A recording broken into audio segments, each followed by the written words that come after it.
ব্যস্ত সময় পার করছে দেশের ক্রিকেট।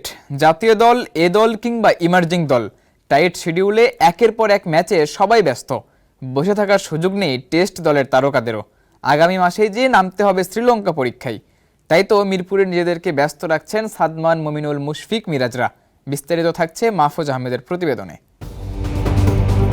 শেরেবাংলা জাতীয় ক্রিকেট স্টেডিয়ামের ইনডোরে হাজির এক ঝাঁক তারকা ক্রিকেটার। সম্প্রতি আইসিসির মাসসেরা খেলোয়াড় নির্বাচিত হওয়া মেহেদী হাসান মিরাজ অথবা মিস্টার ডিপেন্ডেবল মুশফিকুর রহিম কিংবা টেস্ট ক্রিকেটের টাইগারদের দুই ভরসার নাম মমিনুল আর সাদমান সবাই ঘাম ঝরিয়েছেন অনুশীলনে। আর ঠিক এক মাস পরেই যে শ্রীলঙ্কায় টেস্ট পরীক্ষার টাইগারদের, লাল বলে ধারাবাহিকতার অভাব মেটাতে তাই বাড়তি তাগিদি দেখা গেল তাদের মাঝে।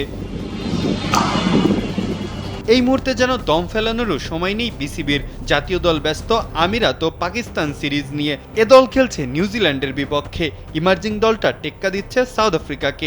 এর বাইরে শুধুমাত্র টেস্ট ক্রিকেটকেই প্রাধান্য দেওয়া তিন ক্রিকেটার মমিনুল, সাদমান, মুশফিকের ব্যস্ততা তাই সামনের টেস্ট সিরিজ ঘিরে। শ্রীলঙ্কা সফর যে শুরুই হবে লাল বলের ম্যাচ দিয়েই।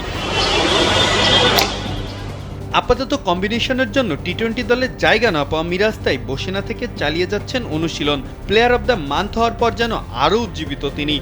সাদমান, মমিনুলরা জিম্বাবুয়ে সিরিজে রান পেলেও মুশফিক যেন একদমই হারিয়ে ফেলেছেন নিজের চিরচেনা ছন্দ। সব ফরম্যাট থেকে অবসর নিয়ে ফোকাস রেখেছেন শুধুই টেস্টে। তবুও হাসছে না তার ব্যাট। রান পাননি প্রিয় প্রতিপক্ষ জিম্বাবুয়ের বিপক্ষেও, তবে বরাবরের মতো এখনও অনুশীলনে কমতি রাখছেন না তিনি।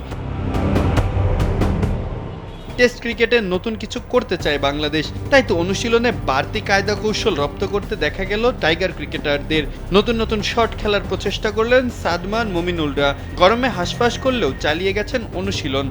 নতুন যে যাত্রা টেস্ট ক্রিকেটে শুরু করতে চায় বাংলাদেশ, পারবে কি টাইগাররা শ্রীলঙ্কায় গিয়ে টেস্টে তেমন কোনো চমক দেখাতে? মাহফুজ আহমেদ, কালবেলা।